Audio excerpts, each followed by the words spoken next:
अजितदादा चक्की fishing fishing fishing नाही हो. अजितदादा सारखे उपमुख्यमंत्री होईंग होईंग होईंग सिंचन घोटाळा सारखं म्हणतात, पण काय तुम्हाला तरी माहिती आहे का?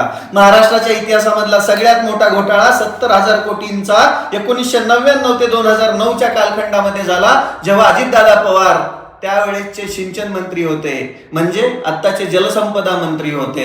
त्यांनी या 70,000 कोटींचा घोटाळा केला. याची सुरुवात झाली होती 25 एप्रिल 2008ला. उपसचिव महाराष्ट्राचे TN मुंडे यांनी एक सर्क्युलर काढलं होतं, परिपत्रक काढलं होतं. त्यात लिहिलं होतं की महाराष्ट्राचा सिंचन विभाग मोक्कार पैसे काढतोय, कुठेही ट्रान्सफर करतोय रॉ मटेरियलच्या नावाखाली, गव्हर्नमेंटने ठरवलेल्या रेटला तोडून. त्यानंतर मग TN मुंडेंना 2008 मध्ये 14 मेला अजित पवारांच्या ऑफिसातून दम देण्यात आला. दादांना विचारल्याशिवाय कोणतंही परिपत्रक परत काढायचं नाही.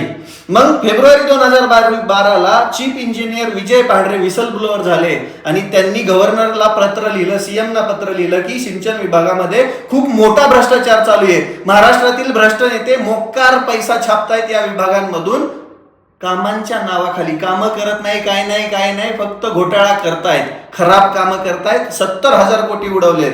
त्यानंतर त्यांना पुरावे मागितल्यानंतर त्यांनी 15 पानाचं लेटर 5 मे 2012ला लिहिलं. त्यानंतर ऑगस्ट 2012 मध्ये जनमंच ऑर्गनायझेशनने नागपूर खंडपीठामध्ये एक जनहित याचिका दाखल केली. त्यामध्ये VIDCने 6,672 कोटीची कामं 26,722 कोटीमध्ये करून घेतली होती, ते 7 महिन्यामध्ये. त्यानंतर लय कालवा झाल्यावर अजितदादा म्हणले नग मला हे पद. 25 सप्टेंबरला 2012ला त्यांनी राजीनामा देऊन टाकला. मग युतीच्या सरकारने पण अजितदादा दोषी आहे म्हणून 2014-15ला कोर्टामध्ये ऍफिडेव्हिट दिलं आणि नोव्हेंबर 2019ला अजितदादांना क्लीन चिट दिली, पहाटेचा शपथविधी व्हायच्या 2 दिवस आधी. आणि आता अजितदादा राजरोजपणे राजकारण करतायत.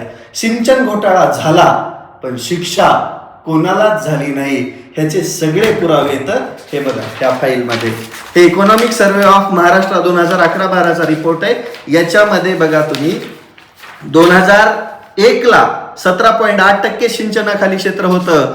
2010ला पण 17.9 म्हणजे 0.1% ने क्षेत्र वाढलं आणि त्याला खर्च झाले एवढे पैसे 70,000 कोटी. याच रिपोर्ट मध्ये लिहिलंय, सरकारी कागदांमध्ये पण लिहिलंय, अजित पवारांनी 2009 मध्ये 32 प्रोजेक्टसाठी विदर्भामध्ये 3 महिन्यात 17,700 कोटी रुपये सँक्शन केले होते. आणि हे म्हणताय घोटाळा झाला नाही. महाराष्ट्राचे मुख्यमंत्री म्हणले अजित पवार चक्की पिसिंग पिसिंग पिसिंग.